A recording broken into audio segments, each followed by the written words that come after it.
Hola, hola, bienvenidas, bienvenidos a un nuevo episodio de El Hecho Maldito, el podcast semanal de análisis de la actualidad política de la República Argentina. Estoy en esta ocasión junto a Julián Jófele, a Mili Pioletti, yo soy Juan Gentile. Estamos grabando este episodio a horas nomás de que el Senado de la Nación le asestara un golpe de magnitudes importantes al gobierno de la Nación al votar por más de 2/3, si no me equivoco, leyes contrarias al equilibrio fiscal, superávit fiscal, tal como lo suele repetir el gobierno, ese equilibrio fiscal que no se negocia. De hecho, el propio presidente de la Nación ya anunció que va a vetar las leyes que sancionó el Senado de la Nación, que previamente habían pasado por la Cámara de Diputados. Rápidamente tienen que ver con las jubilaciones, una actualización del bono que perciben los jubilados y las jubiladas de todo el país, así como también la devolución de un 7% y un poquito más de lo que habían perdido, en realidad, con la devaluación del mes de enero. No es un aumento en sí mismo, sino que es una devolución de lo que una política del mismo gobierno le había retaseado anteriormente. Bueno, la política económica del gobierno nacional es tan sólida como que no pueden aumentarle 40 lucas a los jubilados, ¿no? Bueno, venimos además de una semana en la cual hubo un feriado, y un feriado con movimientos raros, ¿no? Con el presidente saliendo a hablar a la mañana, el episodio Fantino de la tarde, que fue llamativo, ¿no? Planteando un escenario de casi de hecatombe económica en el futuro cercano, y después el ministro Caputo saliendo a la noche con el mismo periodista que había salido el presidente de la mañana, desmintiendo lo que había hablado con Alejandro Fantino y planteando que el modelo económico está sólido, que no tiene fisuras, pero al día siguiente el mismo gobierno diciendo que estaban frente a un golpe institucional de parte del Senado y de la oposición. Bueno, hay muchas más cosas también para desglosar de todo esto. Un gobierno que aparece más nervioso y más frágil, ¿no? En términos políticos. Bueno, cierta, no diría rebelión, pero sí gobernadores de todos los palos políticos que se paran de manos de alguna manera, ¿no? Con estos votos en el Senado. También se sabía que no iban a ir a Tucumán al encuentro con el presidente, que suspendió por la niebla, pero los aviones de aerolíneas igual iban y venían. No había problemas con el tema de la niebla. Pero sí, bueno, el gobierno como en una situación de mayor fragilidad, ¿no? En términos políticos, en este frente que tiene con los gobernadores y con la oposición que se expresa en el Senado, y también en términos económicos con lo que veníamos ya relatando de la presión que hay sobre el dólar, la falta de reservas y un futuro incierto en materia cambiaria y en materia de política económica. Sí, es un momento particular también por la proximidad de las elecciones. Entonces, es como si toda esta situación estuviera a la espera de llegar a ese momento y decir, bueno, ¿se consolida toda esta tendencia o, bueno, tenemos una sorpresa o una salida para otro lado, ¿no? Y lo que vengo pensando últimamente es que siempre las elecciones nos traen alguna sorpresa. Y esta es la primera vez que, si se quiere, parece estar cómodo el gobierno hacia una especie de triunfo moderado. Y cualquier sorpresa debería ser negativa, sí, en ese caso. Así sí, que sí, me aferro al factor sorpresa. Eso por un lado. Después, en relación a lo que venimos planteando, bueno, creo que se están acomodando también cada uno de los frentes electorales. Cuando nos ponemos a ver después, podemos ver más puntillosamente los votos del Senado, cada gobernador en función de si hace un frente o no con el gobierno, cómo fue el voto de sus senadores. Entonces también cada uno dice, bueno, en esta pego, en la siguiente me repliego.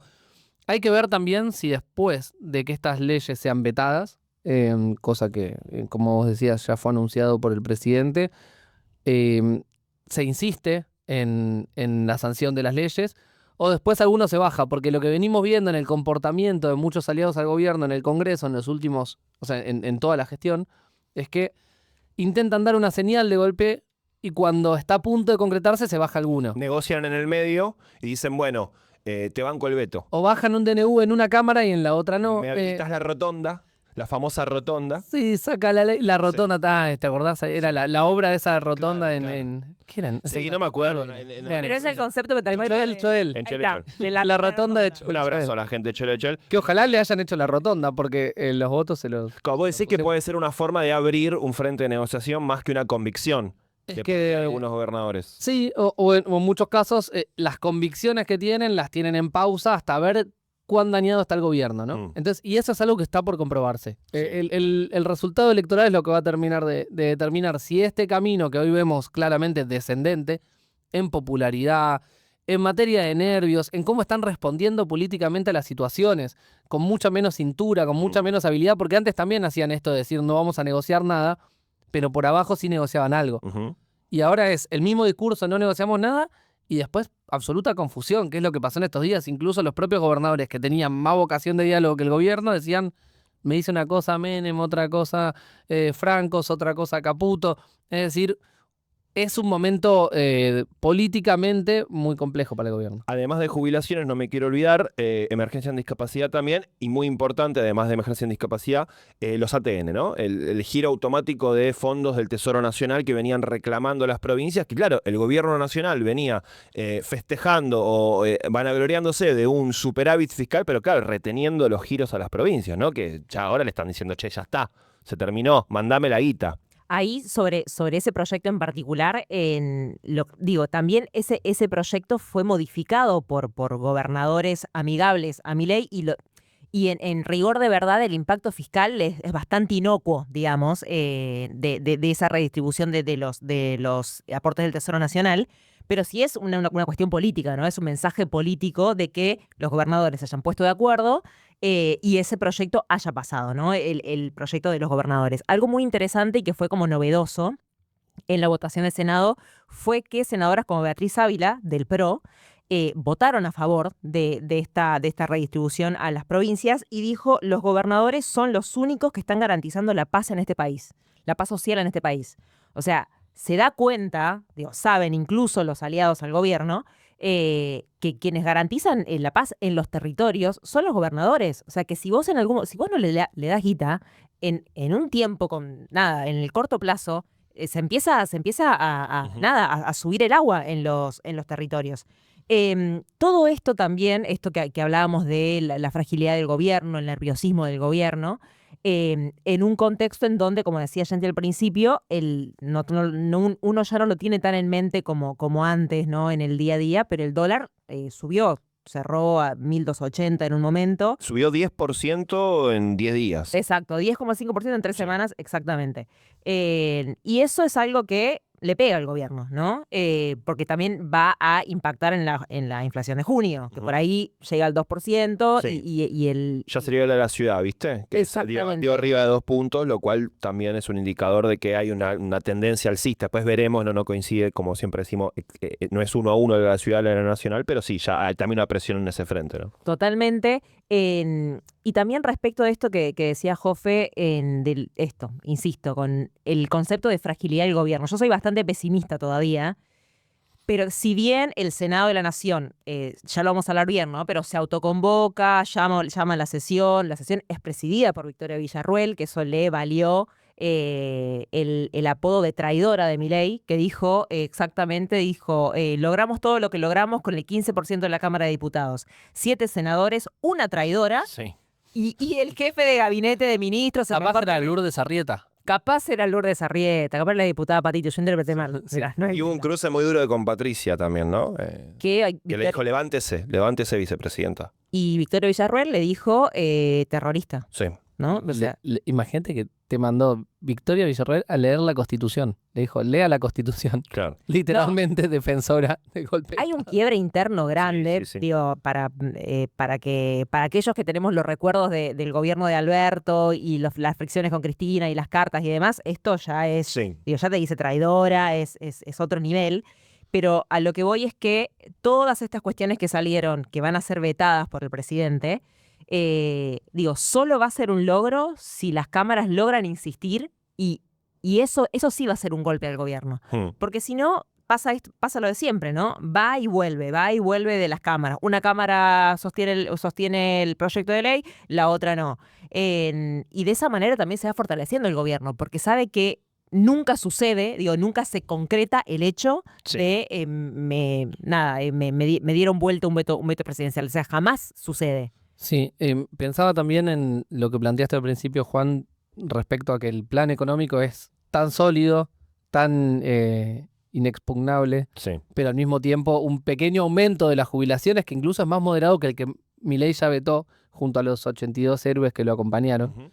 82, ¿no? Sí, puede ser. Sí. 80 y pico. Los que invidieron los 2 tercios en la Cámara de Diputados en ese momento. Este es un aumento más modesto incluso. No es que es la salvación de las jubilaciones en la Argentina, cosa que tampoco igual es un problema solo del gobierno de Milei, está claro eso. Y lo que pasó esta semana en relación a las declaraciones de Alejandro Fantino, que no debiera haber sido un tema, pero rápidamente se instaló. O sea, que Fantino salga y diga, bueno, che, cancelen su viaje a Bucio de fin de año porque el dólar va a pasar la banda, el riesgo país se va a complicar, todo esto si salen los proyectos del Senado, pero después, cuando ves la declaración completa, es como si salen los proyectos del Senado, pero después dice, igual va a pasar, medio como... Es raro. Prepárate porque... Como prepárate en cualquier caso. Va a temblar. Va a temblar, como igual entiendo que lo que dices al final, sigamos, no es que está diciendo bájense, pero cancela tu viaje a Bucio de fin de año, fue la declaración. Solo tiene asidero si hay algún elemento que uno pueda ver para sostenerlo. Si no, es una declaración que pasaría de largo. Y si no, no tendría que ir el ministro de Economía corriendo a lo de Luis Majul, una entrevista que no tenía pautada. Es decir, el clima existe. Digo, cada 2 semanas escuchamos los rumores de que Caputo se va. Yo creo que más impulsados por el propio Caputo, que debe tener unas ganas bárbaras de irse ahora, que parece haber hecho las cosas bien. Me entenderán los que escuchan a qué me refiero, digamos. Puede mostrar la baja de la inflación, puede mostrar estadísticamente la baja de la pobreza. Después discutimos un montón de otras cuestiones. Hicieron los amigos, Está en un momento bárbaro. Claro. Si él se fuera ahora y dice, las elecciones van a enturbiar todo este proceso, yo me quiero ir ahora, tranquilo. Terminado. Pero los que no lo van a dejar irse son los que están al lado, que le dicen, vos ahora te quedás. ¿Quién va a agarrar después, no? Ahora te quedás. Claro. Cuando viene la época en la que a Caputo le agarra, cosa que no tiene nada de malo, pero ciertos momentos de tensión, de ansiedades, después termina en la playa de Río un fin de viendo si... sobrevive. Sí. Bueno, es el momento en el que tiene que quedarse, creo, y hacerse cargo de lo que pasó y veremos cuáles son las consecuencias. Sí, a manejar el Uber no creo que tenga que ir el top. No. Es que además siempre va a tener una casa de algún amigo que le hizo bien con él para invitarlo. Cosa que no es corrupción. Nos preocupamos por su futuro cuando deje el laburo que tiene ahora. Algo interesante de la cuestión del hecho Fantino, que es un poco como decía Joffe, digo, cuán endeble es la estabilidad y la imagen del gobierno de Javier Milei, que, a ver, es un stream como Neura, que tampoco tiene una cantidad de views increíble, ni está en el top 3 de la Argentina, que en un stream hoy por hoy es un operador, o sea, es un operador del gobierno. Sí, o un vocero. O un vocero. Si uno escucha la intervención completa, se le caen palabras como mandrilandia, como los mandriles, que no digo, ya tiene el speech libertario él, digo, no es para nada periodístico lo que hace. Pero digo, ¿cómo un hecho como el de Fantino puede desestabilizar tanto para que suceda esto, ¿no? Empiezan a ir a Majul, a esto, a lo otro, para desmentir.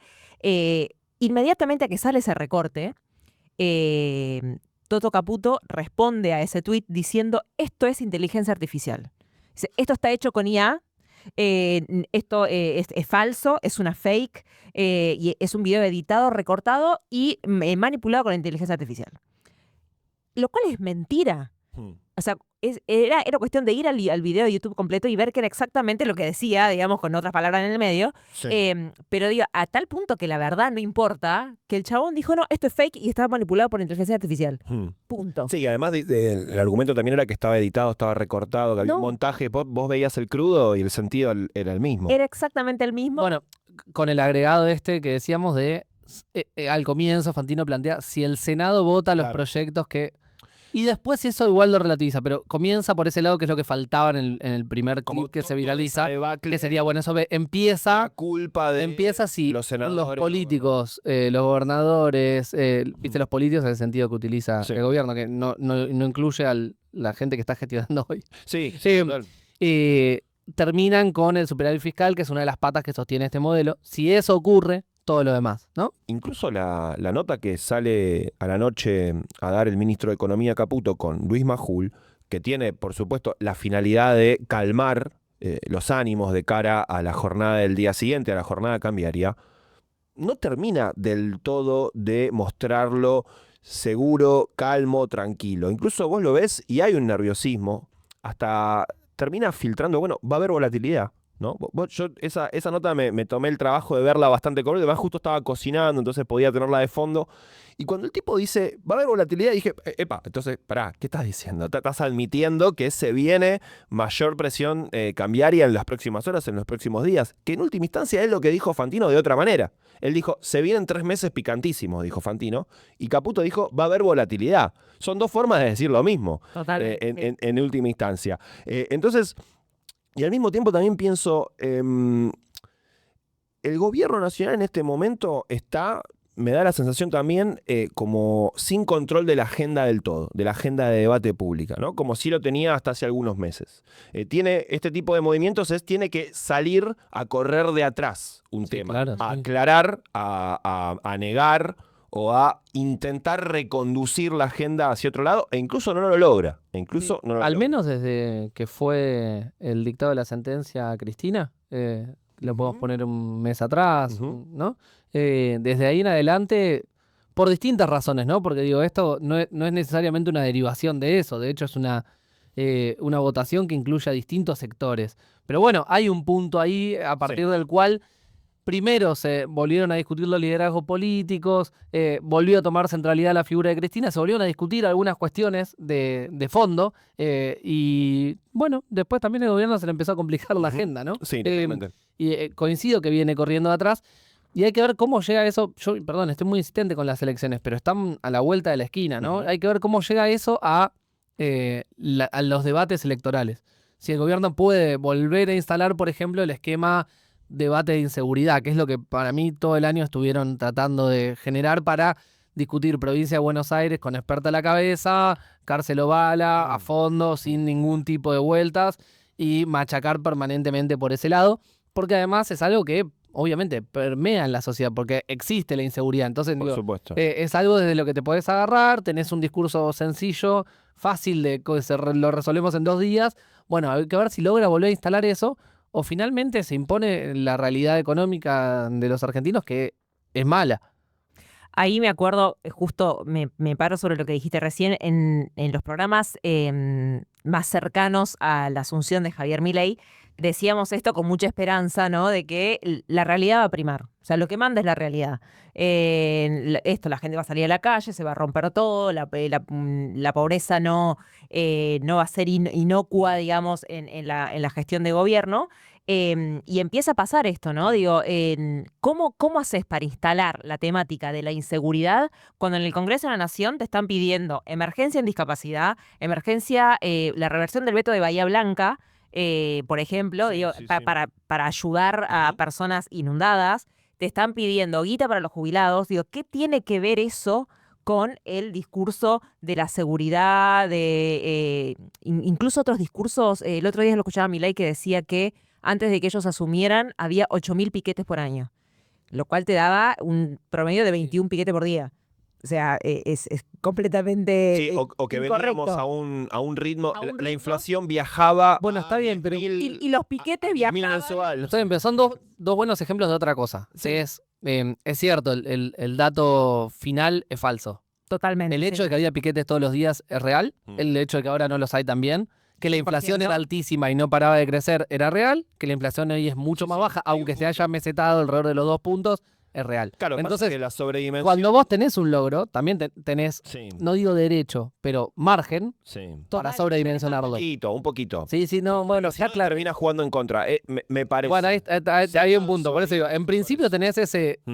No quiero decir derecho. No, y los logros de margen de los gobiernos nacional popular también, por supuesto que le poníamos pimienta. Exacto, y está bien, y bueno, lo que se dice el relato, ¿no? Es un debate que se ha dado muchas veces. O sea que no puede haber tanta diferencia entre la realidad y la narrativa. Bueno, ahí lo que vos planteás, que para mí tiene un punto, es cuando te fallan otras cosas, te descubren esas, ¿no? Como que el apoyo es como, bueno, vos querés decir que la inflación era 700 millones y hoy es 0, pero la bajaste de 200 a 2, está bien, hacelo. Ahora, el día que no me alcance para comprar, te voy a decir que sos un hijo de puta. O sea, no hay vuelta, no hay punto medio. Vendeme lo que quieras mientras esto siga funcionando. Si a mí no me funciona, no te voy a bancar más. Hay como un pacto, me parece, sociedad casta, de que cuando las cosas más o menos andan, yo te dejo que hagas algunas de más. ¿No? Como, bueno, hace la subsecretaría de la... Sí. No, qué sé yo. No comprar los medicamentos. No es mi problema, claro. Irme de vacaciones y... Vos metés hasta el auto, bueno. Y el día que eso no anda, Sí. me voy a agarrar de todas. Totalmente. Como, sostené todo y yo te dejo, qué sé yo. No, incluso me acuerdo también que charlábamos en un programa sobre los argentinos siendo hijos de la baja inflación. O sea que en nombre de la baja inflación somos capaces de votar y de mantener a cualquier gobierno a flote. La cosa también es a cambio de qué, ¿no? A cambio de estas cuestiones súper sensibles socialmente.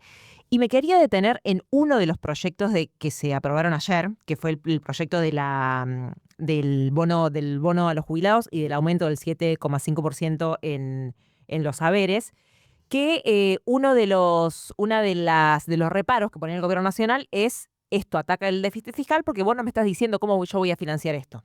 ¿Qué hicieron?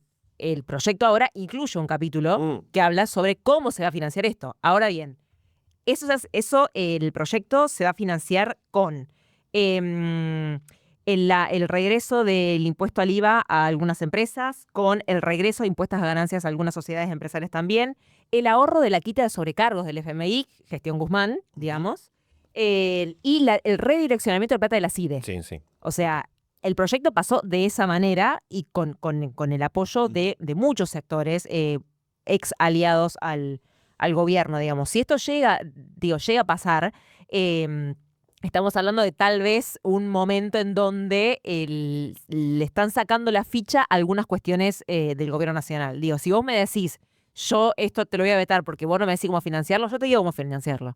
Y te paso este proyecto. La cosa es sostener este proyecto, ¿no? Si llega a ser vetado por el presidente de la Nación, que se encuentra también en una cuestión contraintuitiva, porque si veta, da por válida la sesión. O sea, tenés que elegir o vetás o das por inválida la sesión. Si la vetás, está diciendo que fue válida. Parece si no, el argumento de la ilegalidad de la sesión está cada vez más flojo de papeles. Pasan las horas. ¿Ya era flojo de papeles durante la sesión? Sí. Porque si no, no puede vetar. Sí. O sea, tiene que elegir cuál de los dos escenarios. Me parece importante esto que marcás, porque el gobierno planteó que primero viene el veto y después la judicialización. Ya anunció un camino raro. Veremos si esta alerta que le hicimos todos lo hace como redireccionar ese camino antes de llegar a hacerlo. O, insistirá en lo que planteó originalmente. Tiraste un tema que hace, no sé si venimos mencionando mucho, que es el Fondo Monetario también, que sobrevuela esta idea que de la aparición cada 3 meses, ¿no? Que ya tenemos instalada hace muchos años en nuestro país, ¿no? Sí. Ya llevamos varios años de acuerdo con el Fondo Monetario. Que trajo de nuevo Macri, sería lo más reciente. En la última visita tiraron así como de costadito la idea de deberían juntar un poco de reservas.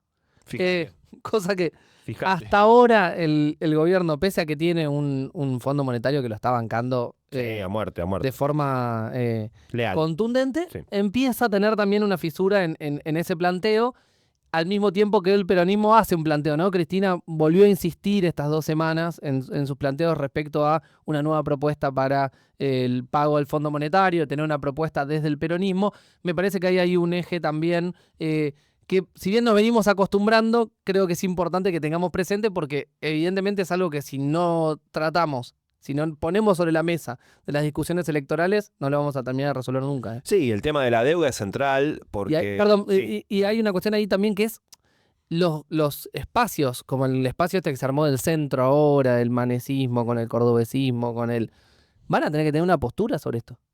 Ya sabemos la de Milei y Macri, ¿no? Son los dos que hicieron que tengamos este préstamo, ¿no? Uno la primera parte, el otro casi 50% de lo que hoy debemos. El peronismo acaba de plantearse en una propuesta. Bueno, me parece que es importante que todos esos demás sectores del radicalismo, etcétera, digan desde dónde están parados. Sí. Porque si no, parece que su juego fuera ser siempre oposición.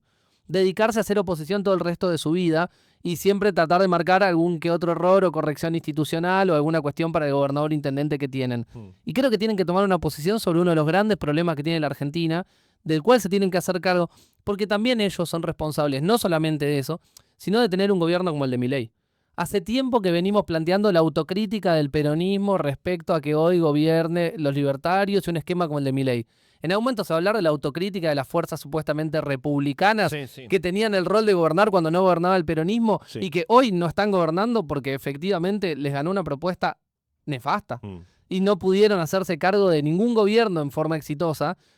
Y finalmente, cuando hay una alternativa al peronismo, termina siendo esto. Digo, porque los que les tocaría hoy, después de un gobierno peronista al que le va mal, es a todos esos sectores que están muy tranquilos hablando desde afuera y echándole la culpa a Alberto Fernández. Nosotros podemos hacer esa autocrítica. Ahora, todos los sectores esos deberían fijarse por qué no volvieron a gobernar ellos después de que gobernó el peronismo. Sí, eso le cabe también al peronismo racional de centro. Bueno, ahora después vamos, si les parece, repasamos un poquito que dejó el cierre en la provincia de Buenos Aires, que algo de eso también hay un espacio que responde, ¿no?, a todo ese universo. Pero esto que decís me parece central, porque por supuesto son sectores que siempre están como con cierta comodidad de no estar en ninguno de los dos ejes de la polarización, en ninguno de los dos frentes que se disputan fuertemente la orientación del gobierno, pero al mismo tiempo nunca dicen nada respecto de qué hay que hacer con los 40 palos que endeudó Macri, más los 20 que le dieron a Milei. Bueno, ¿qué piensa, por ejemplo, no sé, Schiaretti, o como decís vos, Manes, o no sé, Emilio Monzó, o Sanz, el radicalismo, claro, ¿no? ¿Qué harían ustedes si gobiernan? Si sos el presidente, ¿qué haces con la... Fueron aliados todos de Macri, ¿no? Sí. ¿Y después qué? No, ahí no hay una revisión de eso. Hasta ahora, cuando las papas queman, le terminan votando las facultades delegadas, los DNU, ¿no? Hasta ahora... Después declaran bárbaro, Sí. Cuando se exceden en el uso de esas facultades delegadas, son bárbaros, claro. Sí. El gobierno va contra la institucionalidad, tenemos que sentarnos y... Sí, después negocian, como decimos, la rotonda, que para que sabemos que es mucho más que la rotonda, ¿no? Porque no es para degradarlo, porque las... Pero es para degradar la rotonda. Si sos una rotonda no te sientas ofendido. Que ninguna rotonda fue dañada de grabar este episodio. Cuando la consiguen, la negocian y están los votos. Esto que venían mencionando, ahora vamos a repasar las 7 alianzas electorales, cómo quedaron de cara al 7 de septiembre y demás. Pero lo poco sólido de las propuestas de centro, estas que hablamos recién, Margarita Stolbizer, lo que es la coalición cívica, lo que es Manes, lo que es Schiaretti, lo que es Monzó y demás, es consecuencia de una cuestión ya mundial de los extremismos, digamos. O sea, obviamente, no van a tener una postura respecto al Fondo Monetario, ni una postura sobre nada, porque lo que quieren, lo que vayan a querer decir, no impacta en el día a día en la gestión de gobierno. Primero porque no gobiernan, no han gobernado prácticamente nunca, salvo la Unión Cívica Radical, en el gobierno de la Rúa. Una Unión Cívica Radical que también, ignoradísima por la Libertad Avanza, ni siquiera es que lo llamaron para ver si se querían sumar, tipo nada. Muy achicada, una Unión Cívica Radical, un partido centenario reducido a su mínima expresión. Pero bueno, tiene que ver también con esto. Las opciones de centro en la Argentina empiezan a no funcionar. De hecho, la Alianza de la Libertad Avanza junto con el PRO borra de un plumazo la existencia del PRO. La alianza misma se llama Alianza de la Libertad Avanza. O sea, el PRO quedó en nada, no pudo ni meter una letra color violeta en la alianza, ¿entendés? Ni siquiera Alianza Libertad Avanza _PRO, nada, o sea, no pudieron negociar ni siquiera eso. Entonces empiezan a desaparecer. No funcionaron nunca. Nunca, jamás. Las opciones moderadas de centro, ¿no? No hay un ejemplo que vos digas, bueno, acá está, esto funcionó, esto anduvo bien. Podría uno decir, en el momento que Sergio Massa exploró la ancha avenida del medio, que rompió con el kirchnerismo, armó parecía que ahí se abría un camino, ¿no? Que estaba de la sota también. Pero eso se lo terminó comiendo la polarización finalmente. Y si uno lo rastrea en la historia del siglo XX y lo que va del siglo XXI, son momentos de avances y retrocesos de las derechas y de los sectores populares, y después lo que está en el medio termina jugando para uno o para el otro sector o cuidando su ranchito ahí en el medio, ¿no? Si nos ponemos un poco matemáticos, si querés, en su momento, al menos ese armado de Sergio Massa contuvo un electorado que se había desencantado del peronismo kirchnerista, que después de alguna forma volvió a acercarse cuando se unificó ese frente, ¿no? Pues es un frente que terminó sumando con Alberto en la elección del Frente de Todos con Alberto Fernández. Terminaron sumándose esos votos, como que hubo una cosa de, bueno, yo te contengo un par de años, somos antikirchneristas, cuando venga algo peor, volvemos, y ahí volvemos a plantearlo. Funcionó. No digo que estuvo calculado así necesariamente, pero si lo vemos frío de lejos, un poco. Hoy no existe ese espacio y lo que vemos es gente que directamente se corre de la participación electoral, se corre de la participación política, del debate público. El ausentismo es la nota de la que venimos hablando reiteradamente todos los que discutimos política. Incluso el otro día, por ejemplo, escuchaba a Santilli plantear muy importante que la gente vaya a votar, ¿no? Era algo que el peronismo venía discutiendo, decir, che, es muy importante que insistamos en que la gente vote porque ahí está nuestro voto. Bueno, pareciera como que Santilli también ve eso. Entonces, hay una disputa ahí de pensar qué está pasando con esa gente que se fue, de qué se desencantó, a dónde se puede volver a encantar, ¿no? Está todavía vacante. Me sorprendió lo de Santilli. Yo creía que esa baja participación, ellos también la leían como algo que quizá los favorezca al Frente La Libertad Avanza, que es el que le integra. Pero bueno, parece no, porque que no. En definitiva, digo, si incluso el Golo Santilli está diciendo, che, anda a votar, digo, es porque se dan cuenta también que hay un vínculo electorado-política que empieza a ser bastante laxo. O sea, es como que más allá del descreimiento y más allá de la falta de representación y más allá de la falta de convocatoria, de propuestas atractivas y qué sé yo, es alguien que prefiere quedarse en su casa antes de que salir a agarrar el DNI, irse a la escuela y perder un ratito de su tiempo. O sea, que plantea que no es tan importante para que yo pierda media hora de mi vida en ir a hacer algo.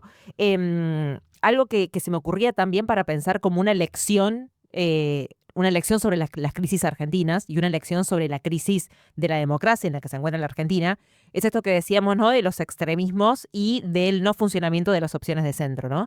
Es como un círculo que se muerde la cola sobre sí mismo, ¿no? Las opciones de centro no funcionan porque nunca gobiernan porque no funcionan, y así, así gira la rueda en la Argentina. Entonces, si la opción es ir a fondo con una propuesta completamente progresista y completamente estadista de alguna manera, o ir a una cuestión más de centro, que era uno de los dilemas que teníamos en algunos de los programas, ¿no? Que decíamos, hay que ir a fondo y estatizar todo, o ponernos más tibios y qué sé yo, volver a convocar, bla, bla, bla. Evidentemente lo que hay que hacer es ir a fondo con algunas cosas, que la verdad que no es tan difícil porque hay que recuperar. O sea, Milei deja mucho descampado y hay mucho para recuperar. Esta semana, más allá del cierre del INTI, del INTA y demás, se cierra Vialidad Nacional, por ejemplo, que es un organismo también histórico que tiene que ver con las rutas, con el bienestar de los caminos, con la seguridad vial y la seguridad de las personas. Sí, con la producción económica también. Con la producción los caminos son muy importantes para el transportar para que pase un camión. La producción. Para que pase un camión. Sí.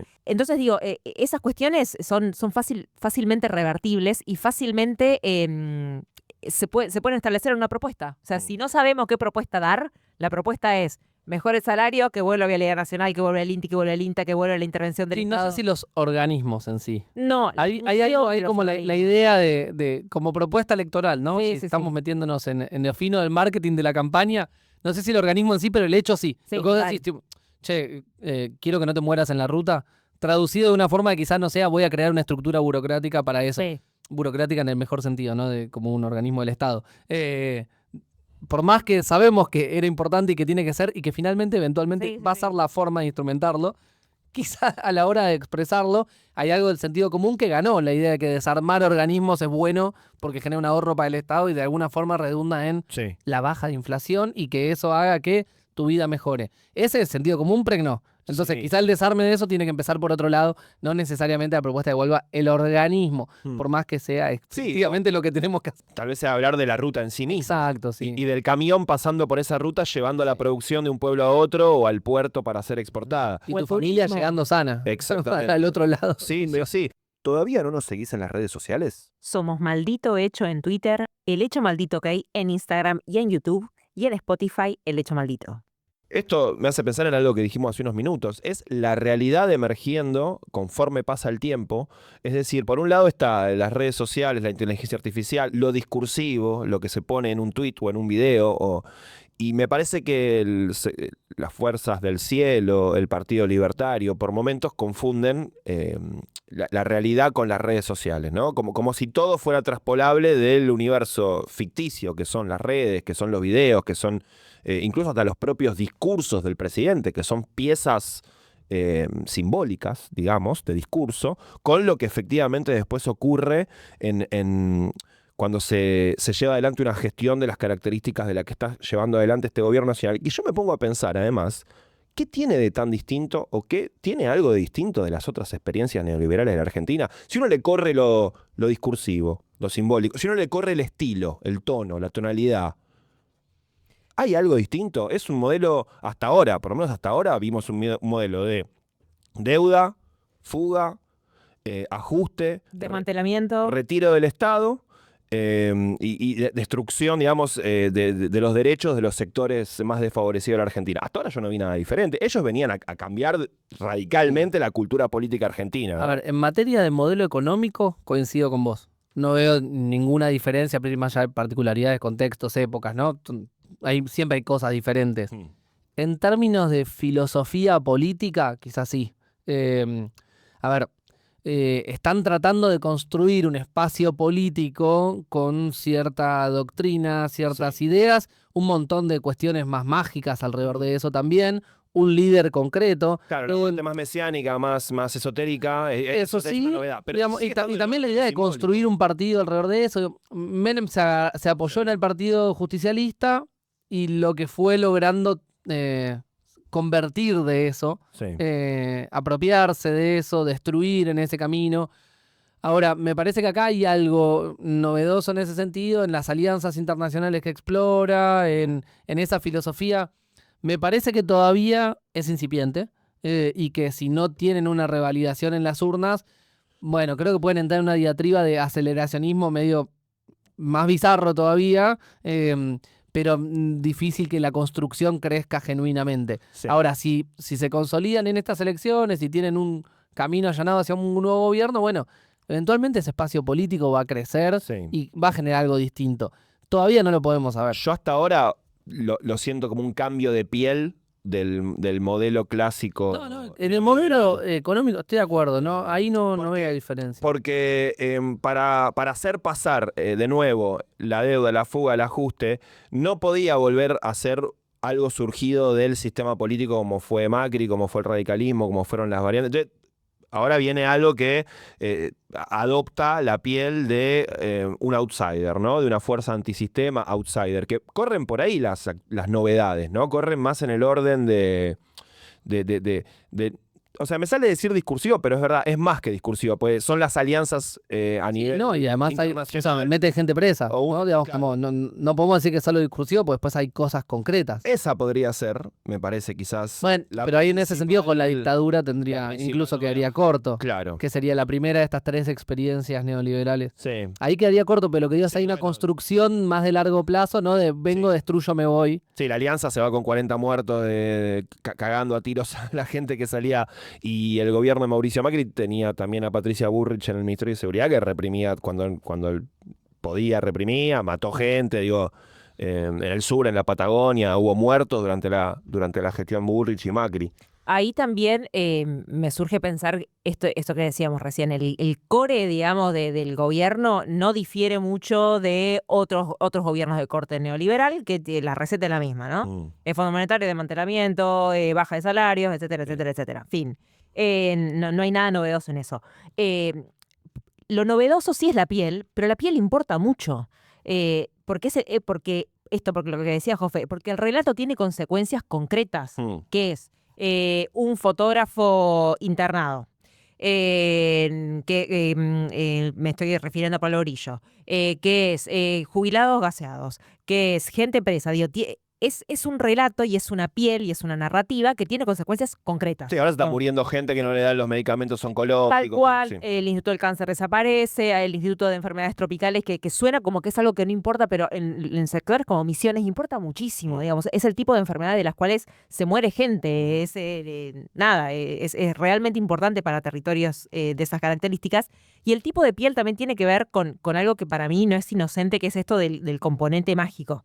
el componente esotérico, el componente López Rega, que estuvo, bueno, Milei en la inauguración de una iglesia evangélica, en donde el pastor, la cabeza de ese lugar, hablaba de que mágicamente a él había dejado 100.000 pesos en una caja fuerte y cuando él fue a buscar eran $100.000. Y eso estaba avalado por Javier Milei, que es la misma persona que después tiene que ir a negociar con el Fondo Monetario Internacional, que tiene que ir a los foros internacionales a hablar de economía y en paralelo avala que puede pasar mágicamente que se transforme en Qué pesos. creída que sos vos. Pesos en dólares en una caja fuerte que ojalá me pasara a mí. Otra cosa que no es inocente tampoco, ¿se acuerdan que hablábamos de lo de Gabriel Di Meglio, el director del Museo Histórico Nacional? Sí. ¿No? A él lo despiden. Este sábado iba a dar la última charla y lo que hizo el gobierno nacional es adelantar su despido para que no pudiera pisar el Museo Histórico Lo va a hacer Nacional. igual en el Parque Les Amas. Lo va a dar igual el Parque Les Amas, los que puedan ir, genial. En paralelo, Milei también atacó a otra historiadora, Camila Peronchena, le Hubo todo dijo... un debate sobre los funcionarios, Los funcionarios que- historiadores o políticos, sí. Bueno, digo, le importa mucho la historia, le importa mucho el relato, quiere reescribir la historia. O sea, Sí, no sí. es que eso no importa, que la piel no importa, porque de repente a Milei le importa muchísimo atacar historiadores, de repente.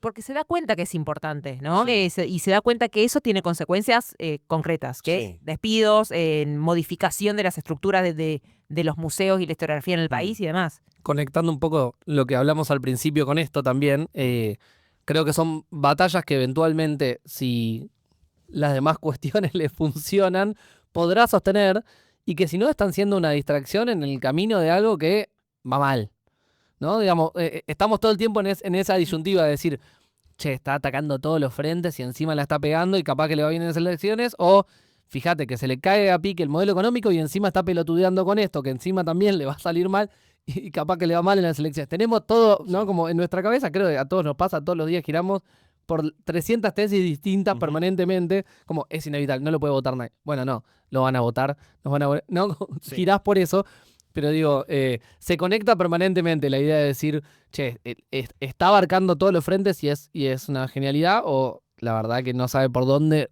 siquiera encarar. Pero ¿no pareciera que no se lleva ya tanto la marca todo eso?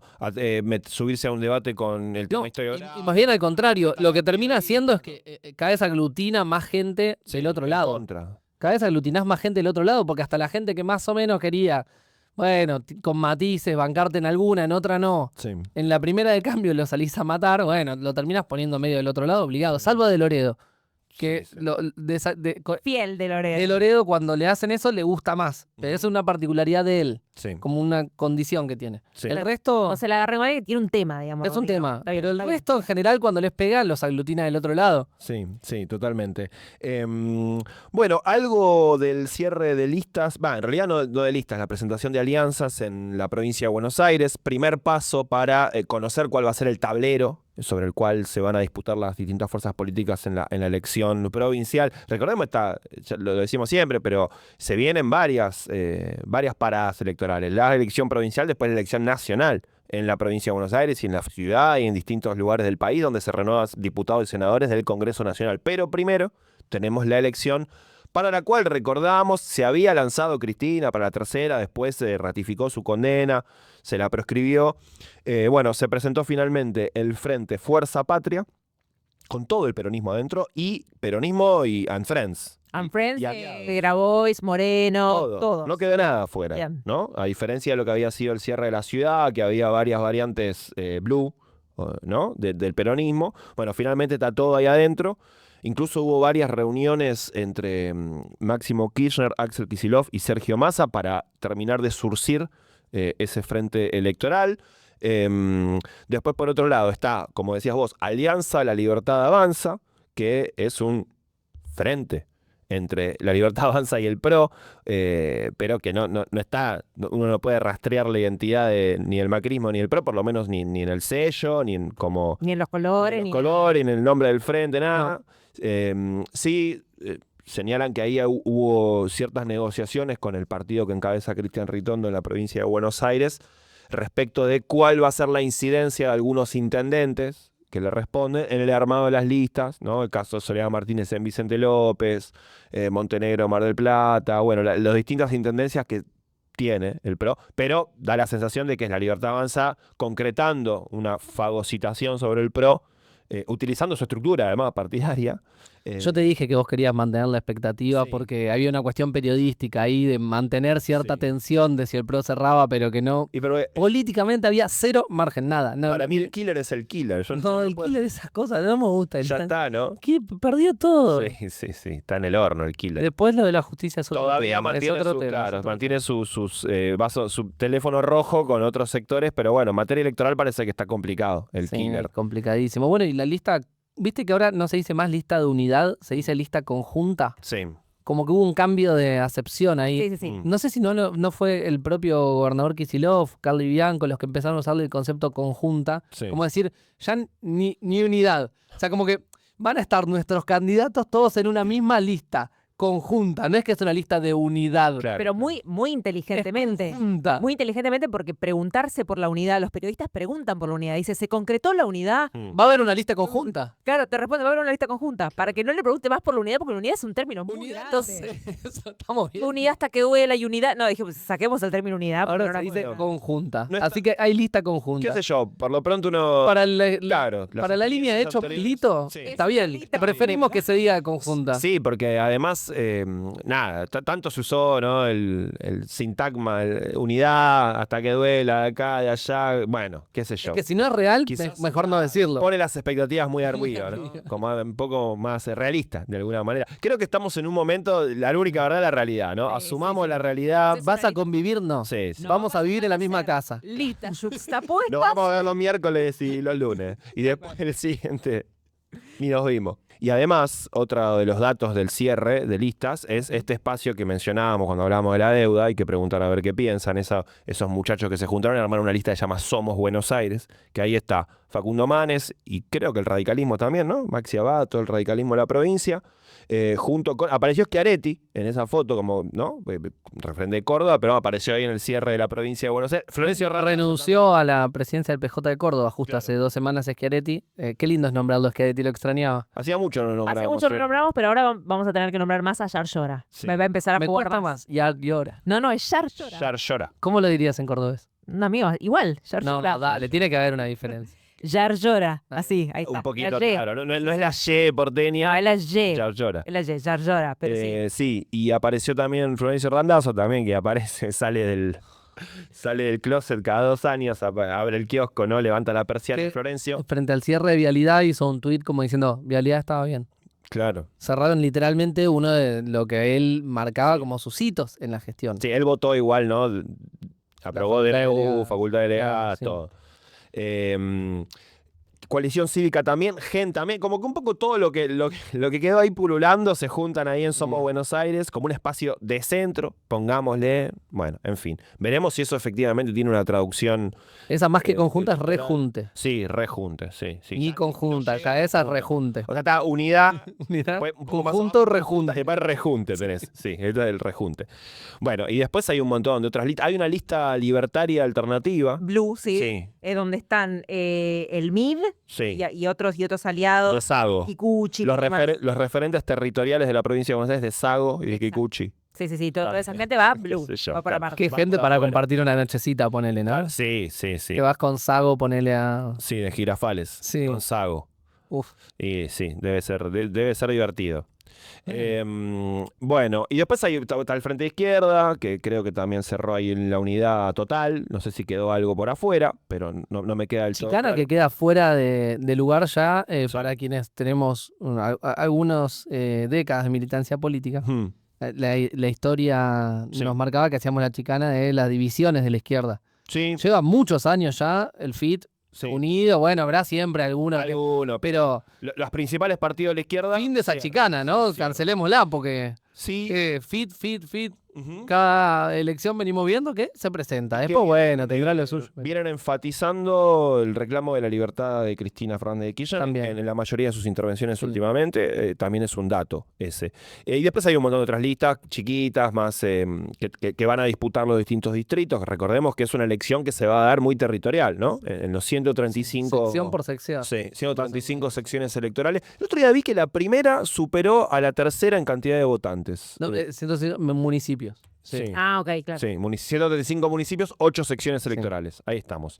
Y que la primera terminó, históricamente la tercera era la más populosa, la de La Matanza, Loma de Zamora. Bueno, y la primera es la del norte y oeste, del conurbano, que tiene Vicente López, San Isidro, San Martín. Exacto. Bueno, son como los dos pesos pesados, ¿no? Bueno, sorprendés en 100.000 votantes más, ¿no? Los dos siguen siendo trascendentales.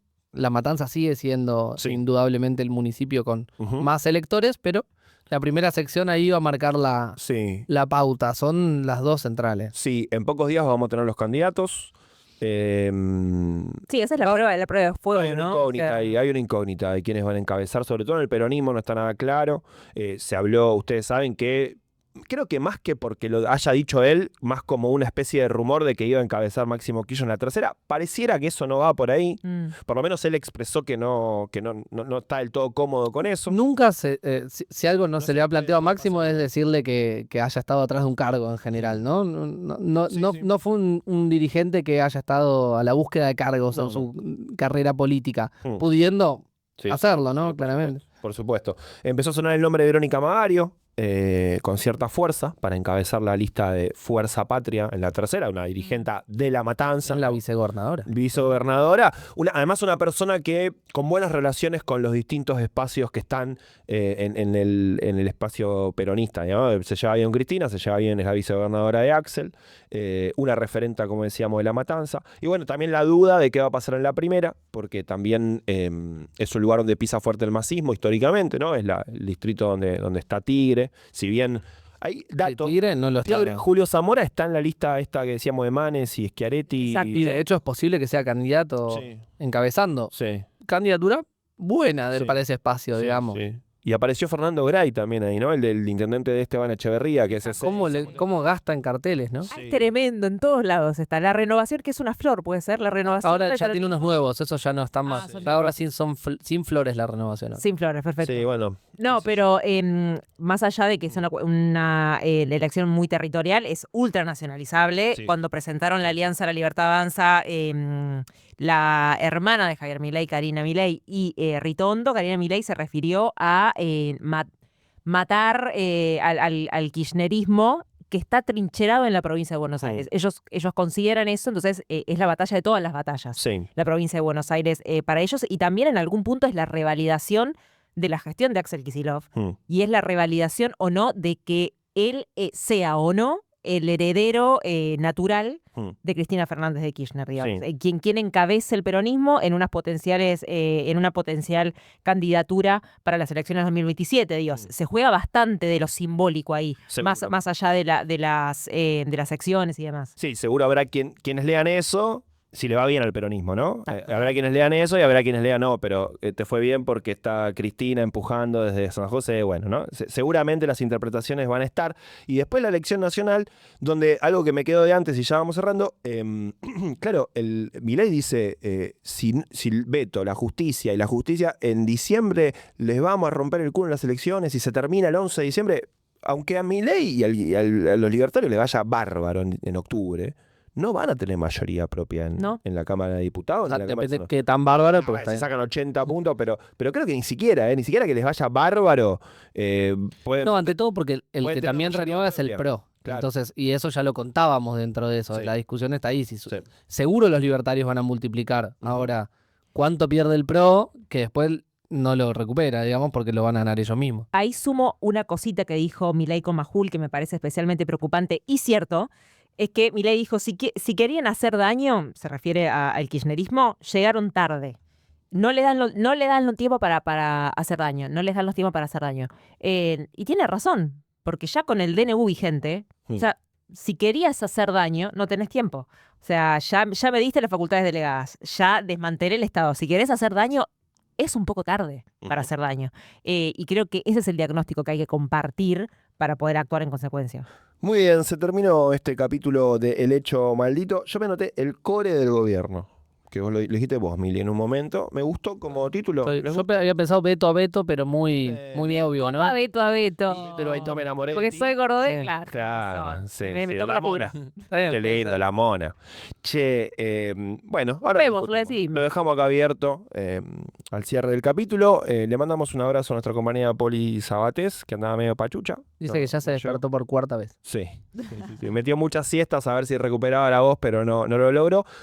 Acá bancamos la parada de A3. Andamos bien, me parece. Un placer.